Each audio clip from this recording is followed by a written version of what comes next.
everyone. A big welcome and thank you all for joining us today for this collaborative webinar hosted by Queclink and 3Dtracking.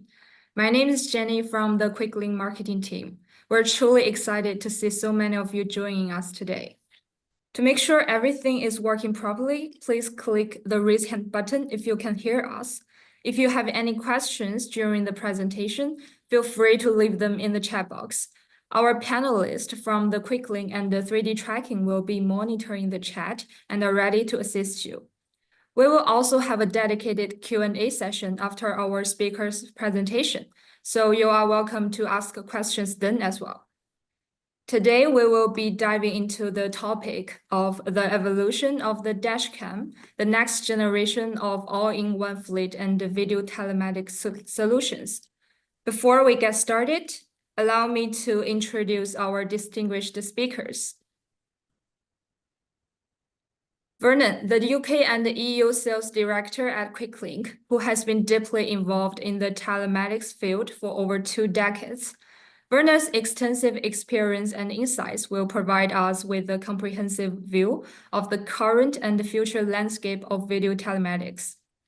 Next, we have Rudy, the product manager at 3Dtracking. Rudy is an experienced technical specialist with a demonstrated history of working in the information technology and service industry for years. His insights will be invaluable in understanding how to leverage the software in conjunction with our technology in the video telematics field. Next, we have Travis, the Senior Technical Support Engineer at Queclink, and Evan, the Telematics Software Product Specialist at 3Dtracking. Travis and Ivo are here to help answer your questions along the way, so I encourage everyone to engage actively during the session. You can ask any questions you want and share your thoughts and make the most of this opportunity to connect with the industry experts. Next, I will hand over to Vernon. He will firstly give us a brief introduction about our company, Queclink. Vernon. Great stuff. Thank you so much for that warm introduction, and good morning, good afternoon, good evening to you wherever you are in the world today. Thank you very much for making the time to join us today. We truly appreciate it, and we're honored to have you with us. As Jenny said, I want to give you just a quick overview of Queclink. So we're a publicly listed company on the Chinese Stock Exchange with about a $1.4 billion market cap. To date, we've delivered over 24 million telematics devices and products worldwide, and that to a customer base of around 3,800. We operate in around 140 countries. It's a little bit more than that now. And we have a compound annual growth rate of around 55%, which if you consider the tumultuous last couple of years we've had with COVID, etc., that's quite an impressive figure. So we are a large growing entity. We have about 500 plus employees in the business, and roughly 60 of those are engineers, which is a little different to most of our competitors. Most of them are skewed towards the sales arena, but we focus on engineering. And as I say, around 60% of our workforce are engineers, which is indicative of our drive to engineer and create the best products for you, our customers. And then finally, I've always said the measure of a good telematics company is what they spend on research and development. And we're absolutely at the forefront of that. We operate 3 state-of-the-art research and development centers in China. I've had the pleasure of visiting them, and I can assure you the interior of these buildings, it's like something out of Star Wars. I'm going to ask Rudy now just to give you a little bit of an overview on our partner 3Dtracking. Rudy, over to you. Thank you very much, Vernon, and thank you, Jenny, for the kind introduction. Good day, everyone. My name is Rudy Grobler, and I'm the product manager here at 3Dtracking. Today, I'm also joined by our product specialist, Ivan. We appreciate you setting the time aside for this webinar, and we hope you will find the information in today's webinar beneficial to your business. To give everyone some background on our company, 3Dtracking are about to exit our teenage years with almost 20 years of experience in the telematics market. We offer white label telematics service, software services globally, We operate in over 120 countries where we process over 450 million records per day. Here at 3D Tracking, we understand the complex challenges our customers face across multiple verticals, and we strive to live by our motto, making telematics easy and seamless. Whether it's migrating your entire fleet or finding a solution to your complex challenges, we are here for you.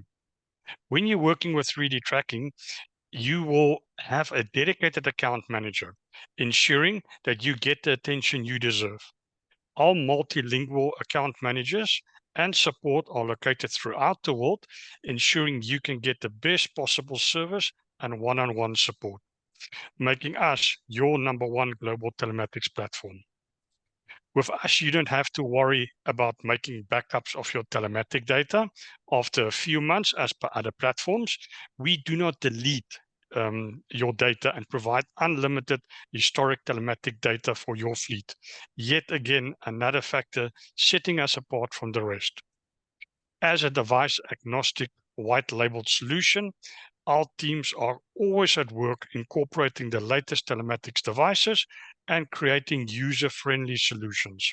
And that's why we are here today, to demonstrate the new generation video telematics solution on our platform.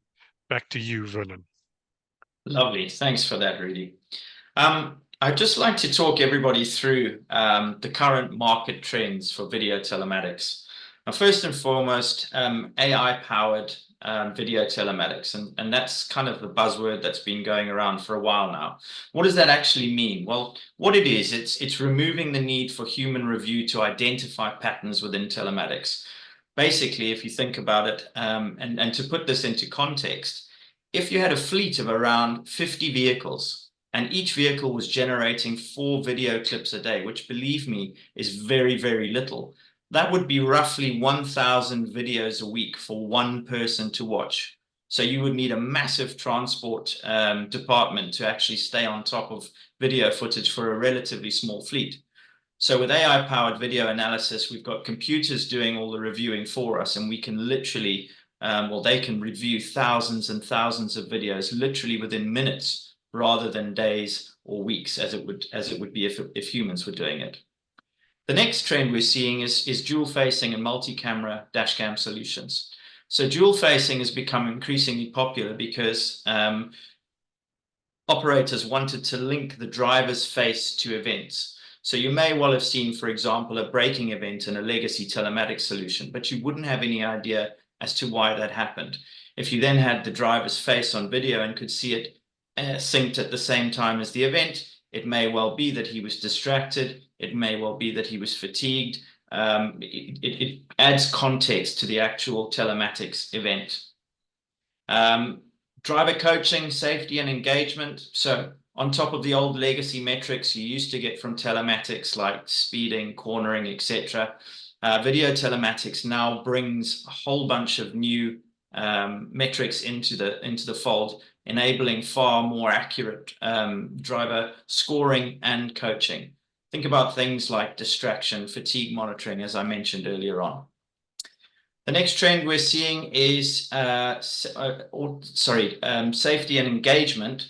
There's a growing focus on road safety at the moment, especially within urban centres, as central and local governments target the protection of cyclists and other vulnerable road users. Initiatives such as the Direct Vision Standard in London are driving the adoption of intelligent cameras amongst commercial vehicle fleets. And then automation of the telematics process. What does that mean? Well, I think what it means is we will start to see telematics handling and triggering a lot more of what goes on in the background. So linking things, for example, like training, compliance, vehicle usage, working hours, that type of thing. AI technology will be taking on most of the work that was previously done, again, by humans. And then finally, technology integrations. Well, what we're seeing at the moment is video-enabled telematics being integrated with complementary products and systems to target greater value and return on investment. We're seeing the video telematics platforms now triggering those other systems, reducing man hours and obviously increasing return on investment. Good example of this, lone worker protection, triggered training, so driver training based on actual events, mileage capture, and mobile phone prevention. So the prevention of using mobile phones. But we'll talk about that in some slides to come.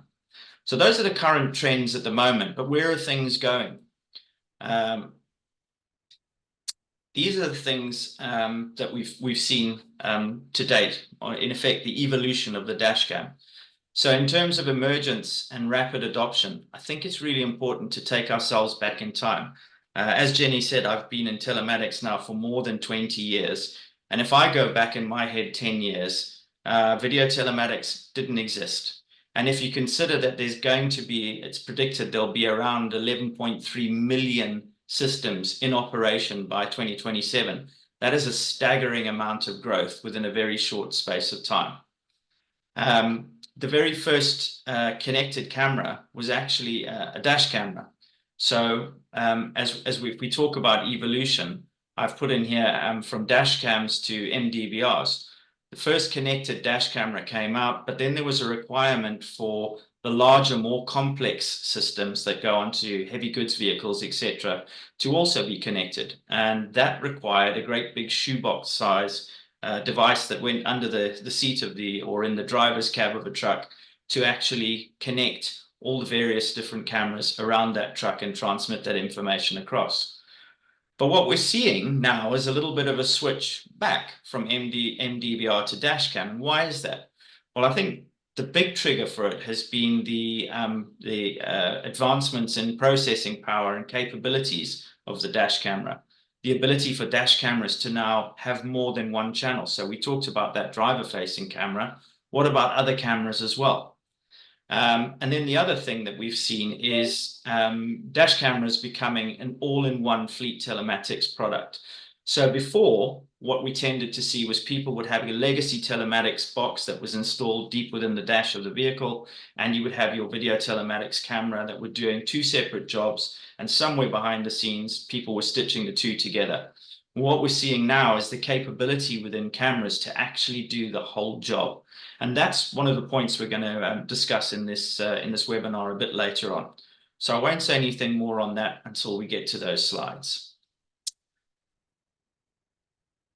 In terms of where we see things going, I think these are going to be the main requirements in the future. So sensor monitoring. Think of things like PTO. So you've got great big trucks with grab arms or loading panels at the back, etc. Being able to connect to that and peripherals in vehicles combined with AI object recognition will really enhance safety. So if you think about it, video telematics systems would be able to identify a risk if an arm or a grab arm was about to be used, and you could identify a pedestrian in the way or something like that. Think about things like load bay monitoring for theft when people are breaking into the back of a vehicle, for example. The other thing I think we're going to see a great demand for is connectivity of the devices. So I think connectivity will transform the role of the dashcam. Wireless connectivity or using Bluetooth perhaps would enable supplementary devices or even other cameras to be connected into a vehicle without cables, making an installation that much simpler, and the ability to simply add plug and play cameras into a video telematics solution. I think we're going to see more of that in the next couple of years. And then edge computing. So basically, this is what I spoke about earlier on. Improvements in processing power will lead to much faster and more efficient on-device processing. In other words, everything will happen in the device, in the vehicle. And this will lead to better interactions with the driver. So as events are about to occur, or even the future, if events could be predicted before they occur, the driver could obviously be alerted by the device in the vehicle. Continued advancements in AI algorithms will definitely lead to improved object detection, better understanding of all driving scenarios, and maybe even predictive warnings, as I said earlier on. I think these are the future trends that we're going to see. What I wanted to do today was, I know we've had a webinar previously with 3Dtracking where we introduced this camera. That was at the beginning of this year, if I'm not mistaken. I wanted to just recap on the camera and its capabilities, if I may. So the camera we're going to talk about today is obviously the CV200 series dashcam. I'll fly through those bullet points very quickly. Compact, elegant design it is. It's a very nice looking unit, very small, very neat, very compact. Out the box, it's a full 1080p HD live streaming device. It has a very low cost entry point. The camera has done phenomenally well in the marketplace over the last couple of months based on its performance, its reliability, and its cost.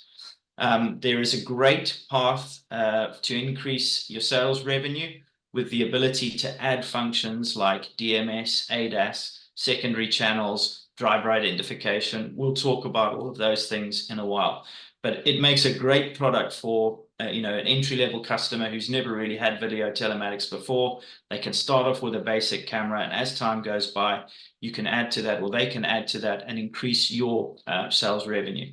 DMS and ADAS, as I said, those are features within the device. We're going to talk about those in a short while as well. And then, as I said before, true telematics from a dash cam. We're seeing phenomenal results from this camera in terms of it being a tracking unit as well as a camera.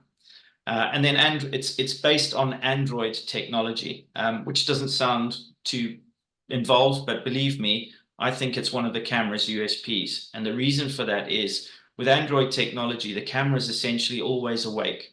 And what that means is it can come live in a few seconds and start capturing footage. I was always asked, common scenario, I've parked my van in a car park. Somebody's reversed into it while I was away from it. Can I get the footage? In the old days, we would have to say no, because the cameras generally took about 1.5 minutes to 2 minutes to actually boot up. With this camera, as I say, within 3 seconds, it's up and running and taking footage. Think of that scenario I mentioned earlier on where you've got somebody breaking into the back of a vehicle, for example. If you've got a load bay camera in there monitoring your goods in the back of the van, as that door is prized open, the camera comes live and captures footage of the thief in action. Just a little bit more on that tracking capabilities then. So we obviously, as if it was a normal legacy telematics device, you've got your real-time tracking information, starts, stops, journey replays, location, etc. We'll look at that in more detail when Rudy goes through the platform a bit later on. In terms of, sorry, my button is not working. Driver behavioral management. So as I said before, you've got all those traditional metrics, harsh cornering, harsh braking, but you've now got all the additional video telematics metrics on top of that. If we look at the video telematics capability of the camera itself then, as I said before, forward-facing 1080p, your standard telematics in there. It does have some other features, for example, SOS button on it. It has the ability to transmit speech as well, and then obviously collision detection, on-demand video, live streaming as well. In terms of the secondary cameras, there's a good selection. I've only put 4 on here, but there are a couple of others as well. You've got things like passenger and internal cab monitoring cameras. Obviously your driver-facing camera as well. You've got the option to go with load bay or cargo monitoring cameras, rear collision capture cameras as well, and then finally the enhanced driver behavioral monitoring, which comes through the DMS camera. Now that's the bottom left-hand camera on the screen there. Traditionally, I might as well mention it now, these DMS cameras were quite chunky and were more suited to sort of the larger heavy goods vehicles. The new generation cameras are literally tiny, probably a little bit bigger than a cigarette lighter if you want to get some context in size. Phenomenal performance as well. Talking about that DMS then, so the enhanced driver behavioral management, you have the DMS camera, which can be fitted on the A-pillar of a vehicle, so nice and neat out the way. The size of it lends itself now to any vehicle. So a passenger car, a light commercial vehicle, or even a heavy goods vehicle. And what are you going to pick up with that device? These are the types of incidents you're going to pick up. So things like smoking, yawning, distraction, phone usage, which is a big thing, and now also seatbelt monitoring. So are you wearing a seatbelt or not? These are the functions captured by the DMS camera. I also very quickly wanted to touch on the product configurability. The feedback we've had from all of our customers using the camera is that it's probably the most configurable camera that they've ever come across. I'm showing you here a tiny snippet of the options in terms of configuration for this camera. You can literally take the product and make it your own. You might want to have audible alerts, for example, with certain driving events. You might not want to have audible alerts. You may want to capture that footage and send it straight to the cloud. You may not. All of these options are available to you within the configuration suite of the camera. So let's talk a little bit more then about that camera versus a legacy telematics device. So not only do you get all the video telematics capabilities I've just spoken about, these are the other things that you can now get through this one versatile camera. Driver identification via a key fob, which obviously you can issue to your drivers. Temperature control, door monitoring, so temperature monitoring, door switches, etc. Again, traditionally that was legacy telematics units only. We have a range of Bluetooth accessories that will now deliver temperature, humidity, and door switches. Immobilization. Think of that in conjunction with the driver identification. You can now immobilize the vehicle only activating by use of the correct driver fob. So your driver won't be able to drive away in the vehicle until he's identified himself. And then the other thing that we're going to talk a little bit more about today, and one of the main reasons for this webinar, is the ability to connect to the CAN of the vehicle, so CAN bus integration. Again, via Bluetooth, you see the device on the screen there. It has non-intrusive cables, so it can click cables effectively. The device is put into the dash of the vehicle, links with the camera via Bluetooth, and you're able to get CAN information, which we'll look at in the next slide. Stolen vehicle recovery. Now you might be going, how can you possibly have that with a camera? Well, you can. What we've done is we've linked our very trusted stolen vehicle recovery solution to our camera. Obviously, I'm not going to go into too much detail about how that works. A lot of people always said to me, well, it's pointless trying to get your telematics out of a camera because if a vehicle's stolen, they'll rip the camera out and throw it on the side of the road. The first thing I would say is I wouldn't buy a camera for stolen vehicle recovery, but I have to eat my words now because we've built that solution. So stolen vehicle recovery is in the fold as well. And then finally, even tire pressure monitoring. So we have Bluetooth tire pressure monitoring systems that can link into the camera. And obviously these are then delivered, the information's delivered onto the platform. So if you look at it holistically, we can actually deliver everything that a legacy telematics unit would have been able to do via the dash camera, which is quite a step forward. In terms of that CAN bus integration, as I said, there's the device, connects via Bluetooth, mounted into the dash of a vehicle, non-intrusive CAN connections, so no cutting and splicing of wires. And the information that you'll get out of it is fuel monitoring and fuel consumption. Again, I'm not going to steal Rudy's thunder. We'll go through that in more detail when we look at what comes through on the platform. Fault codes, so DTCs and fault codes, again, used to be something you could only get out of a traditional telematics unit. We can now deliver that through the camera and this module. And then odometer readings. So legacy telematics units always used to use GPS mileage, which was inaccurate for many different reasons. This now gives you true odometer reading, which is crucial for a lot of fleet operators today. So out of one unit, you are now getting literally everything you possibly need out of the CAN of the vehicle. Now, it's great having all of this hardware and its capabilities, but it's nothing if it's not underpinned by a fantastic software solution. So my work here is done. I'm now going to hand over to Rudy to talk you through the 3D platform and the phenomenal integration that they've done using our camera. Thank you very much, Vernon. Just let me know if you see my screen. I can. Okay, perfect. Okay, thank you, everyone. Yeah, like Vernon said, we have covered the camera a little bit in the I think it was end of last year when we did that webinar.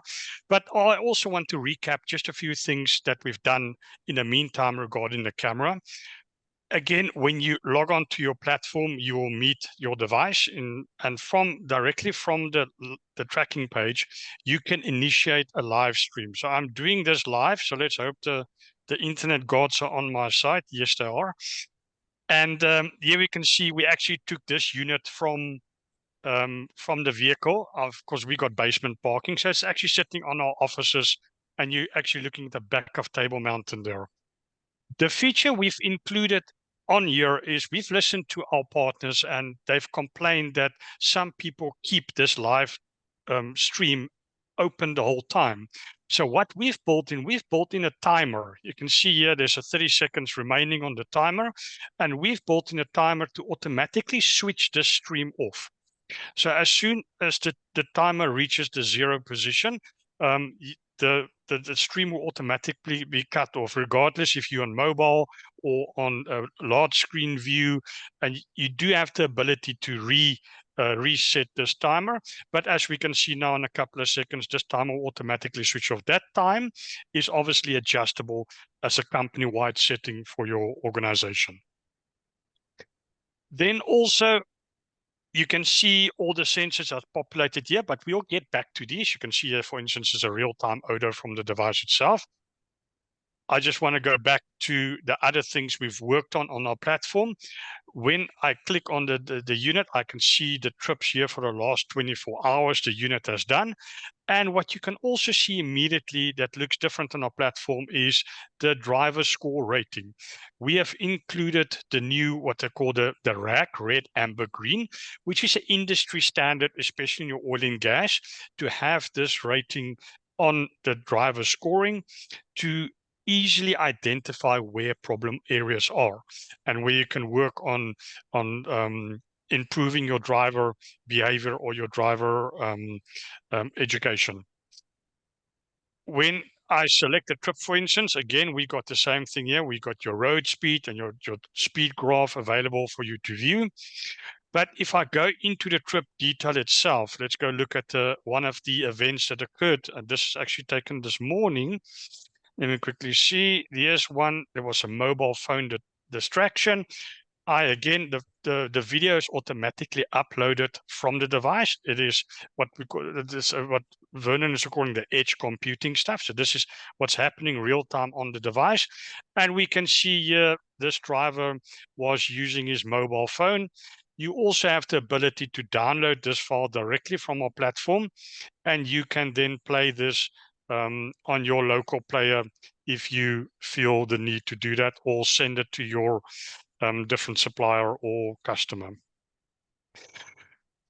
We understand that's great. The edge computing is fantastic. The harsh events are fantastic, but there's things that happen in the trip that is not event related. For instance, what if someone ran across the road and the driver wants to inform you or have that ability to show you that information? So what we've done is again, I'm going to try this live, so have the gods be on my side. We've built in the capability on every position where you got on the tracking platform, you can go and request a camera channel. So we can see here, there's a request is in progress for channel 1.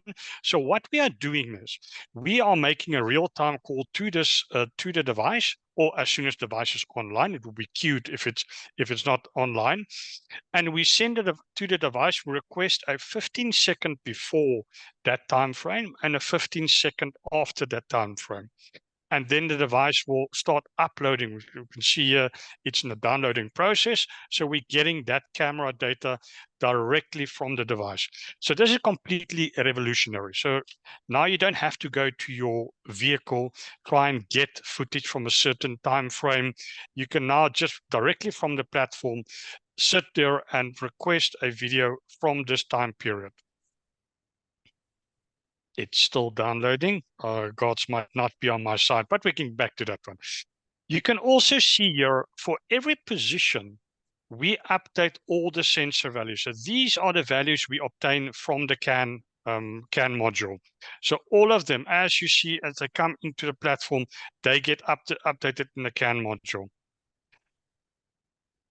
My luck is not on my side on this one, guys. Sorry, let me. I can try another one. Let me just closer to our existing trip, but it shouldn't. No, I should maybe not go struggle with something that might not work. But anyway, we might get back to that one later. I was going to say, we show definitely them works. I've seen all the it. trips we can do with the device itself and the event video we can download. And we also now we can go look at the CAN data. What's the data that's coming into the platform? So we can see here, we can see the fuel usage for the device, but this is only for today. I can go look at some historic data for this device, for instance. Let me go look over the last week or so. And now I can see this device, this is all the areas the device traveled.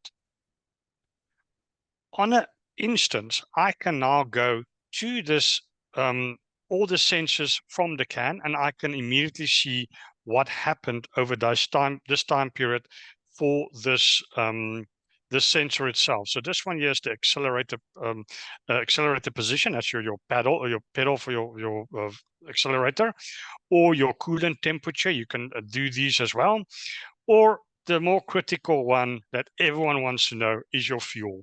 What is happening with my fuel?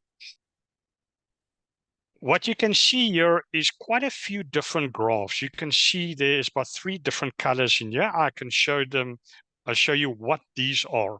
So because we work with fuel, and fuel we know moves around in your tank, we have developed an algorithm called fuel smoothing. And with the fuel smoothing algorithm, you will be able to filter out. You can see there's little spikes here. With this patented algorithm, we filter those spikes out, but we still are capable of detecting even small refills in your vehicle. So this algorithm sets us apart for not having all these excessive false alerts. That is real life scenario. The device will send us fuel via either analog or CAN, whichever format, but the fluctuation in data is always a reality. But with this new feature, we will be able to smooth these out. Again, some of these also, the ODO, this is real-time ODO from the dashboard. So now you can start using your service intervals actually based on real ODO from the dash, and not having to get someone to go to a vehicle, lock down what is the actual odometer of your vehicle, and then run reports or schedule maintenance accordingly. Similar to your engine hours, you can also do the engine based on engine hours. Again, that is great.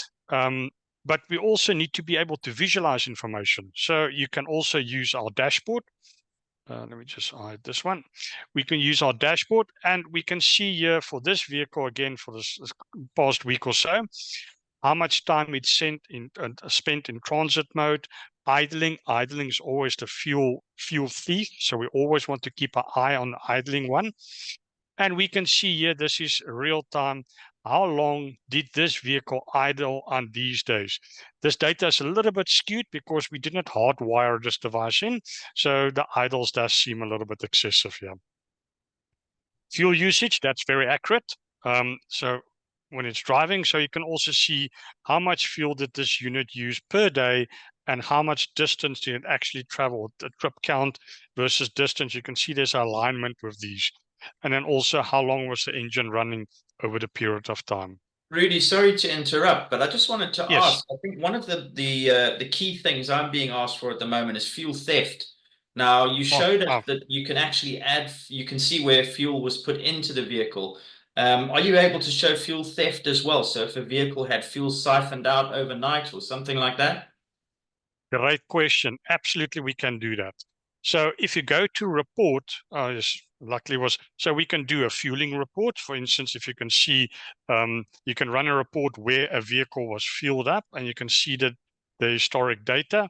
So we, for instance, can see this vehicle had received 49 liters increase, and we can go to the map and see if this unit was actually at the gas station. However, with the decrease, we can do exactly the same thing. Also, when it goes with our fuel smoothing algorithm, you can detect these things better. This is going to be a little bit trickier to demonstrate because it's difficult to siphon fuel out of our car when we do it in real time. But we can just say about 5 liters, and we say about a minute. So 5 liters, that's about 1% of this vehicle's fuel tank. And let's see if we get any results here. there was a detection of 7 liters that was lost in the fuel tank. So yes, we can absolutely do that. This is now based on the report, but you can set these things up in real time as an alert. So I can create an alert as well for sudden decrease, for instance. When I make this alert, I can specify what is the quantity of fuel. So it's some areas that people are saying, but they want percentages versus liters. But if you got a dual tank, and which we also support, obviously, we can support dual tanks in the system, then you need to know what is the amount of liters at siphon, because most of the time people, they will siphon, say, a 10 liters here or 5 liters there, not a lot, not noticeable. But if you take the fuel consumption of that vehicle, that should be the consumption the vehicle takes about in an hour or an hour and a half. So we can detect these sudden drops in the fuel for the device itself. Great. Again, with all our other telematics data, so you can run a speed report, you can see how the road speed actually changes from the device versus the real vehicle speed. So we can see, for instance, this vehicle, there was a speed limit of 70. He traveled 71 kilometers per hour. We can go see on the map where exactly did this occur. So this is a stretch of this period. So this guy was really driving fast. We also have the ability to look at, say, sensor data. What if a temperature sensor changes? Or so we can see, for instance, this vehicle, I want to see what was my temperature, my coolant over the last week or so. I can quickly run a report like this, and it immediately will tell me all the data points and all the values received from the device itself. You can also, what you can do with this report is you can download this via Excel, and you can immediately just run the same this data on Excel and do your analytics, what you want to do on the platform there. Again, with the driver behavior, you can also run a driver behavior for this vehicle. I've run one in the past year. I can see here, based on my driver scoring, this guy has got a 65% average score. On our platform, we promote good driving. So green is obviously 100% on our side. But you can do this across your entire fleet. It's a little difficult to show just for one vehicle. You also, what you can do is when you set up your alerts. So all the alerts we work with is in real time. So as soon as it happens on the device or on the data it comes in, we can generate alerts in our platform. For instance, if I have a refuel alert, so yeah, I've set up one, you can also set the amount of liters it must detect, and you can set a priority. So if there's what priority the attention must be given from the user. And you can also assign a template. So for instance, we looked earlier, if I look at my bell icon, there was a driver mobile phone usage. I can make an action item based on this because it's difficult to monitor everything. And with this, I can make mandatory fields that the user say, this camera footage was reviewed. And then you can see if the users actually action these items on the platform. Again, with this one, you can run reports as well on how the users action these items on our platform. So this would be for like driver reviews with, your safety, health and safety operator within the fleet. Exactly. Okay. Yes, 100%. 100%. So that's just a little bit of insight of what we can do. Obviously, with all this rich CAN data coming in, there's a gazillion things we can do on our platform. And to go into detail on every single one is going to take me a fair amount of time. So I don't think that would be very practical. Let me see quickly if I was lucky enough with this one. Otherwise, it's going to be very disappointing. At last, it's downloaded. So there's the one that downloaded from the platform. And we just, there it opens up. And I can download it also. Let's see why it's not opening up big. There we go, sorry. Finger trouble on my side. And it takes a little bit of time to refresh, but it's download it here as well. And it plays there on the player itself, or I downloaded it here as well. So this was from this morning, 6:53. So this could be used in a scenario where somebody's called in and said, one of your vans or one of your trucks hit my car this morning at 10 o'clock. You could quite easily just go into that date and time. 100%. Brilliant. We actually had a great example of one of our colleagues that have this camera in his car, where a kid was running across the road. The angle of that camera is just slightly bad, so it's difficult to see it. But that was a great example of how you can use this type of functionality on the platform. Oh, good. That is all from my side. Thank you, Vernon. No worries. Let me go back to, I hope everybody can see my screen again. If you can, we are now going to move to the Q&A session. I'm just going to see if I can get the chat up, because I think all the questions are in the chat. I've just got to find my way to that. So if there were questions for Ivan and Travis, now's the time to answer them. Jenny, I can't seem to get the questions up on my screen, so I don't know if you can see them or read them out so Travis and Ivan can answer them. Well, we've had a couple that we've responded to already here, Ivan Vernon. I'll kind of run through them, but we've responded to individuals so everyone can see them. But one of the original ones was whether the camera is always awake, does this affect the battery consumption? What happens if the vehicle is standing for 4 to 5 days if the camera is still in an awake state? So the answer to this is yes, the camera is awake, but it is at a very low consumption rate, whilst it's still obviously monitoring any motion to trigger potentially two things, which would be the park safe mode, which you can enable, which means it will start recording after 4 to 5 seconds of any disturbance when the vehicle is stationary. And secondarily, obviously, to be able to look and review live if you wanted to. Now, what will actually happen though is it's running at a very low power consumption, but you can also set a secondary condition in the configuration to protect your battery in the case that it is running for too long, and you can set a lower trigger voltage to set, say, 12.2 volts. And if the the device detects that low voltage, it will automatically shut down the camera and put it into its super deep saving mode. So although when it is running and still awake, it is running at a slightly higher voltage or current consumption, to make sure we can enable the available services, it is still pretty low. But like I said, there is a backup as well, which means that we basically switch the device down if we go lower than whatever the threshold is set within the configuration. Right. These questions. We have another one just about whether the DMS function requires a secondary camera. Yes, I think I explained in there. The primary camera is the forward-facing camera, which is integrated into the device. The secondary camera is not actually integrated into the device. It's actually a secondary connection, and it connects to the power loom. So it isn't connecting directly into the camera. It's of the power loom that goes into the camera. So that secondary camera is what would be, in this case, your DMS camera, which would be your driver-facing camera. And yes, that would be a secondary camera to provide you the DMS functionality.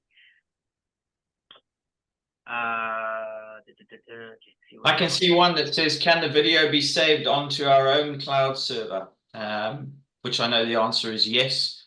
I don't know if you want to give a more technical explanation. Maybe that's one for Ivan. Well, the difference is here is something more. I would say that's Ivan and 3D tracking, because we know that we can point the device to go anywhere. Currently, obviously, it would be pointed towards the 3D tracking platform.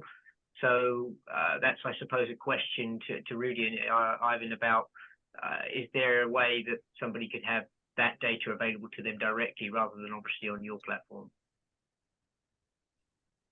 Okay, on that one, for the video stored on our own cloud server, currently we host everything. So we host the entire intermediary service. It is something we can look at in future, but at this stage, it is not It's not something we're doing. You can obviously download the data and store it yourself if you feel that's the need. Yeah. Very good. So there's just another one, just this is on live streaming as well. Question was, is the live streaming resolution size the same as the file recorded in devices, or can you set different resolutions for record live stream? The answer to that is the live streaming request, if sent to the device, is automatically reduces the resolution to 640 by 360 at 10 frames per second to reduce the data rate size of obviously the download. So that's not currently configurable. Any streaming request would be reduced to that. However, obviously the media saved on the actual device whilst it's recording, and obviously auto-uploaded in the event, obviously that there is an auto-upload requested, will be at the full resolution as per the configuration of the camera. So the configuration of the camera for those can be modified to high, medium, or low resolution, and frame rate can be set differently as well if you're trying to save time. Try and save any data for your monthly bills on your SIM costs. Great, thanks, Trev. Can the Yes. CAN bus be disconnected by the driver? No, no, it can't. The unit is fitted inside the dash of the vehicle, almost like a legacy telematics unit would be. So they would have to strip the dash down and get to the unit itself and then disconnect it. So no, it's not an easy unplug for the driver. Just looking at other ones here. I don't know if you can see different ones to me, Trev. Now that was the original one. Sorry, we've got some open ones. There's an interesting one there from Rob Turner, which I probably want to know the answer to as well. I'm thinking yes, but I'm just thinking how we would do it. Can you do business and private mileage reporting? Rudy, I think that's coming from your platform. Could we trigger that from the camera? Yes, can you hear me? Yes, Ivan, yeah, we can hear you, buddy. Okay, 100%. Yeah, so we've gotten quite a few interesting platform questions during the presentation. I'll get to the one on business and private trips, but Jim Clasper asked if you can set alerts for the DMS alerts that come through the CV200. And yes, the clear answer there is you can on the 3D tracking platform set alerts for all inputs, all DMS inputs coming from the camera. And also in addition to that, you can create very detailed reports that of course can give you actionable insights for if you're a fleet manager trying to maybe look into more detailed what type of driver behavior you're getting from the cameras. In terms of the designating between business and private trips, you definitely can do that. On the platform, you can designate specific trip and trip cost types, and that allows you to then group your trips, whether through business or private. One of the other questions that was asked here, which is I think a very important question, is related to how long the platform stores video files. So currently 3D tracking does not delete any requested files, but however, in accordance with our fair use policy, if there's an excessive number of video files stored for a single user, we will consult with the user, of course, to remove older files. As you can imagine, video files can take up quite a lot of space, so we do store it permanently, but the answer to that is, of course, fair usage policy will apply.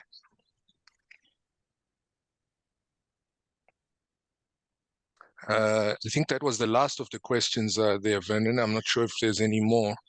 Yeah, there's a few different places. I'll just pick up one. Rudy, did you want to pick up this? I think you answered it already, which is how long does the platform store video and how much storage space can I get? I see a couple of years. I see platform available in several languages. Yes, absolutely. Our platform is available in a vast amount of languages. You just let us know which one you want if it's not already there. Then where is our servers based? We are self-hosted in UK. So all our servers are in UK. We don't run off Amazon, so we're on-prem, as they call it. And then again, yes, with the storage,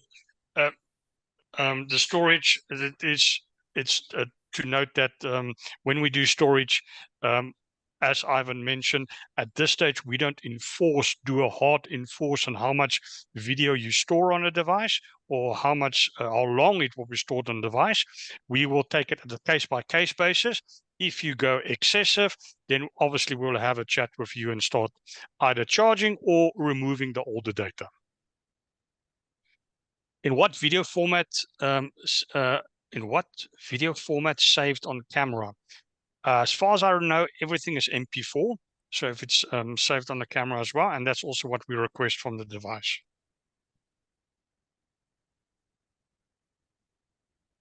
Can I produce invoices from each journey for individual driver reporting? I need to understand what you're saying, but from what I'm understanding, yes, definitely. So you can run for every trip or every driver. You can look at the driver, what did they do, and you can say how much kilometer did they run, or how much time were they driving, etc. That you can run on the report. Correct.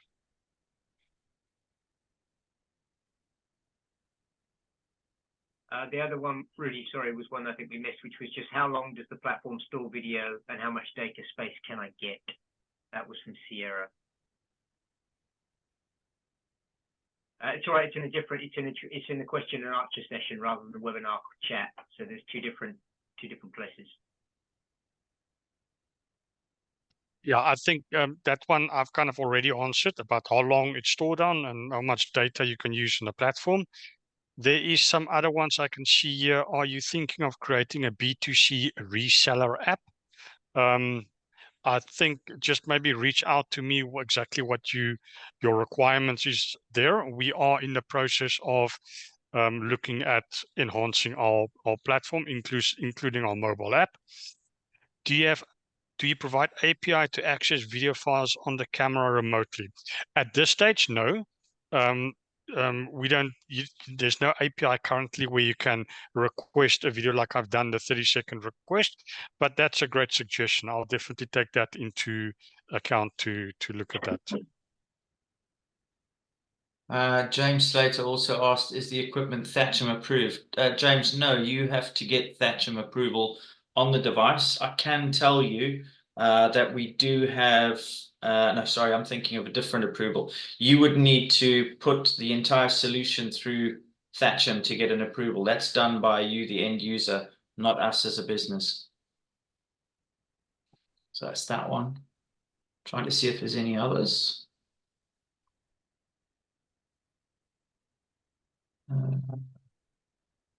No, I don't think I can see any others. I don't know whether you can on the other chat, Trev.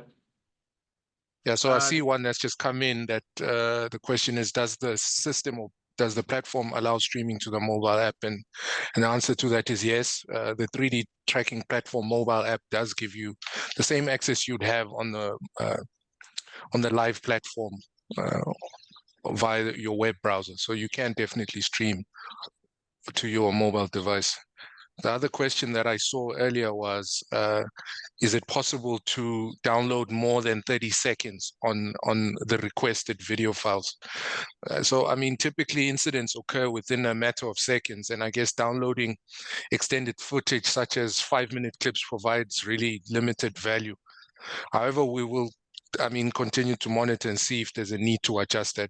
So for example, if in a mining environment, perhaps if a truck were to experience like a brake failure, the critical moments leading to that incident typically unfold within 10 to 15 seconds. So downloading anything more than 5 minutes, including the uneventful periods within the footage, it doesn't really provide any additional insight. So that 30 seconds really gives the fleet owner an opportunity to see what happened before and after an incident.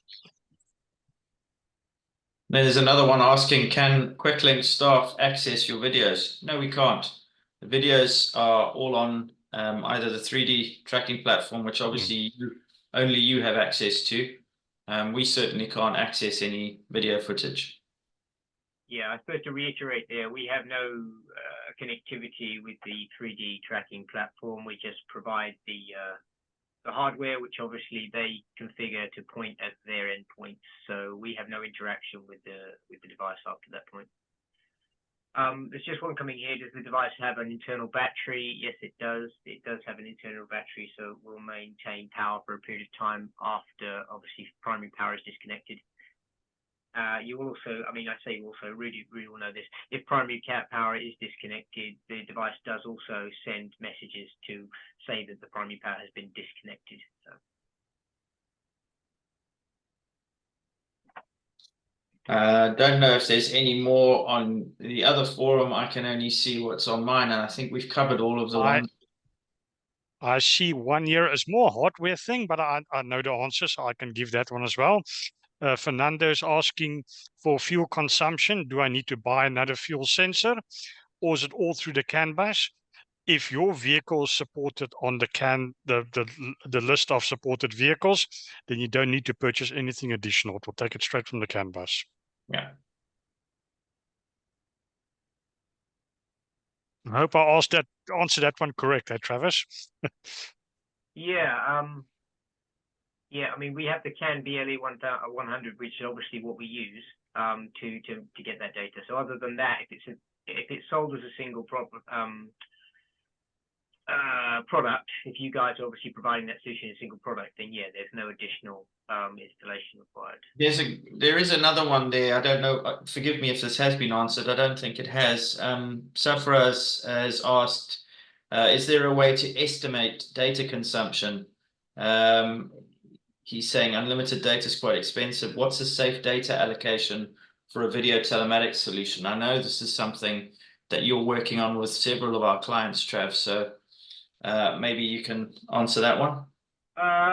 Yeah. Okay, so to give you a rough example of what I've got here, I'm just looking at some things that I've been working on. So if you imagine, typically you would have about a 30-second clip, as Rudy has mentioned and Evan has mentioned. That's kind of the standard which would be 15 post, 15 pre seconds of, due to the event. That running on a forward and rear-facing camera, or primary and secondary camera. And let's say at the maximum resolution, if you were experiencing, let's say, 10 events per day, so 10 separate events, whatever they are, I would estimate that would be around 1.5 gig a month, just to give you an example. But that is at the highest resolution and the highest frame rate. Okay, so that's kind of a guide, because depending on your frame rate for your forward and rear facing camera, depending on the resolution you choose within the configuration, which can both be adapted. So for example, if you were to opt for the high resolution and you decided that was too much for you, you could obviously lessen that with an agreement, obviously with 3Dtracking, to reduce that so that the size of the files will be reduced.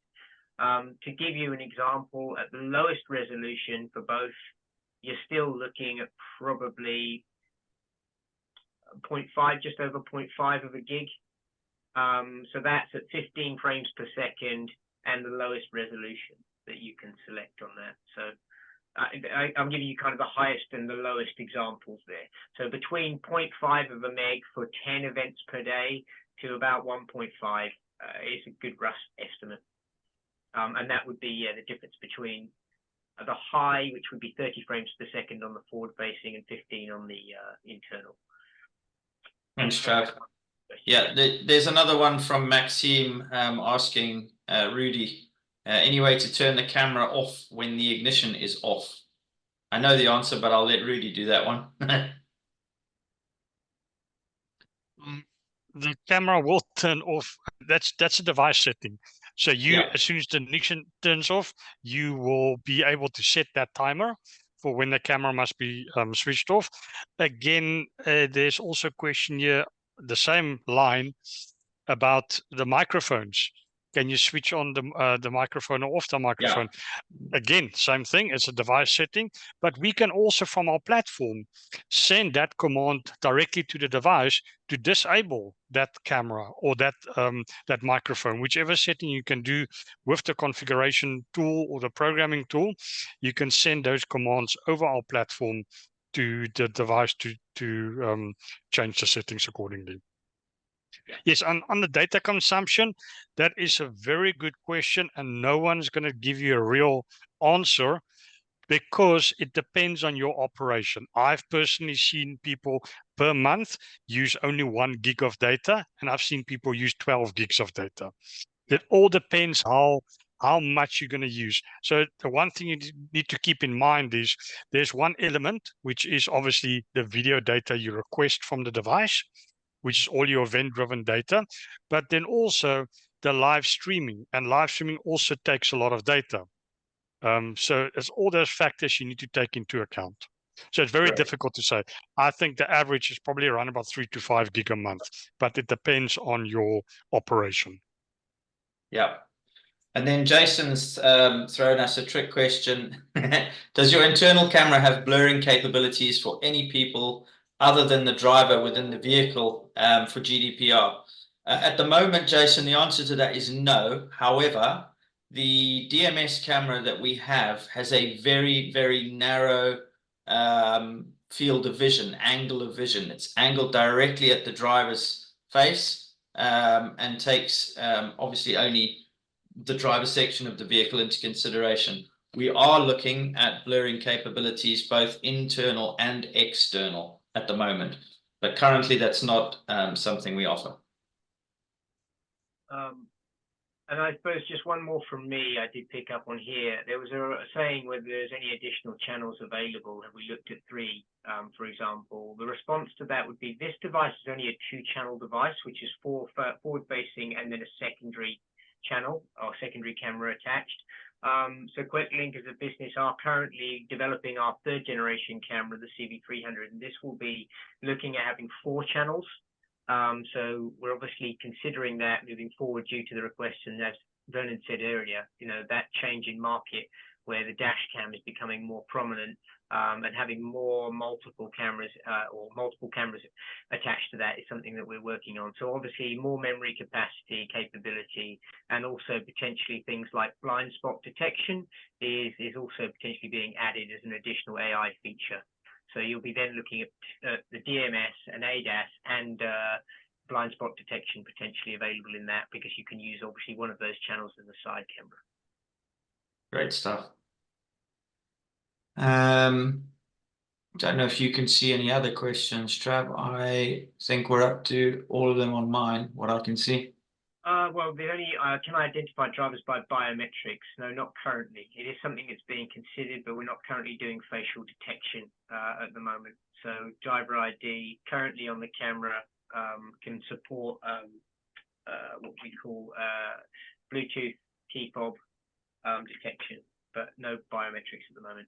And sorry, no, Craig, no fingerprint either at this point in time. But there are things that we're looking at the moment, whether we can support something like that. Okay. I think that's it for the moment. Yeah, it looks like it. Oh, no, hang on. There's a few more. No, that's been covered already. On average, how long does it take for a full installation? Tricky one now. Trav, you've probably got a better idea of installation time. Or Rudy, you've fitted one or two. Trav, I know you have. What would you say that average installation time was? Because it's quite straightforward. The other thing to probably mention on this, which we didn't talk about, was we actually offer the camera with an OBD power loom. So, and it's purely power only, but you can literally sell the camera as an out-the-box solution. You could ship it to your customer with an OBD power loom. They simply plug that into the OBD socket and the camera's up and running. So we've got insurance companies that are looking at that specifically. And also a lot of our customers in the States use that because installation there is incredibly expensive and difficult. So they tend to ship the camera out with an OBD power loom that the customer can then self-fit. So I hope that answers that question. Sorry, I'll just touch again Paul's question, which is, does the second camera plug into the device itself? No, it plugs in down the power loom. So there's a secondary connection that comes off the power loom for where you plug in that secondary camera to. Eddie's asking, he arrived late, he missed the presentation. Can we share it via email? We can, Eddie, but the rules are if you were late to the meeting, you have to buy the first round of drinks. So you buy the round of drinks, we'll send you the email. No problem. No problems. I'd love to come to Miami. See you there. Yeah, we're all coming. That's it. Job done. Okay, I think that's probably all the questions we've got at the moment. If there's any more in the next couple of seconds, we'll answer them. But if not, I'm going to flick onto the next slide because that's got all of our contact details. So if anything wasn't covered on this webinar that you want to get an answer to, please feel free to reach out to us or 3D Tracking on the email addresses on your screen now.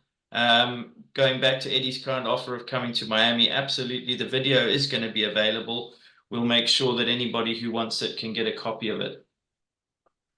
I have one more just to throw at you because Paul's just thrown something on there. I don't know, Rudy, and I apologize. Have you integrated the key fob usage? The Bluetooth, yes, absolutely no problem. With the Bluetooth driver identification will be no problem on the platform. Perfect, yeah. So what I was going to say to answer to Paul's question, he said, is the panic button on the device or separate? There is a panic button on the back of the device, so that's direct, but you can actually integrate the key fob as well and utilize the panic button on the key fob, which can basically be configured to do the same thing and work as a panic button. I think that was it. Sorry, I just saw that come in. No, that's fine. That's fine. No problem at all. Well, I think that probably we've run a little bit over, but that's great. There were lots of really good questions and lots of interaction, which is always good. So I guess all that remains for me to do is to thank not only Rudy and Ivan from 3D Tracking, but all of you out there, wherever you are in the world, who joined us for this webinar. Really appreciate your time, really appreciate the input as well. And we would love to chat to you more about the camera or the platform. Please feel free to reach out to us. You can find us on LinkedIn. The addresses are on the screen in front of you. But thank you all very much for joining us and have a good day, evening, morning, or afternoon further after this. Thank you very much. Thanks. All right. Thank you, everyone. Thank you.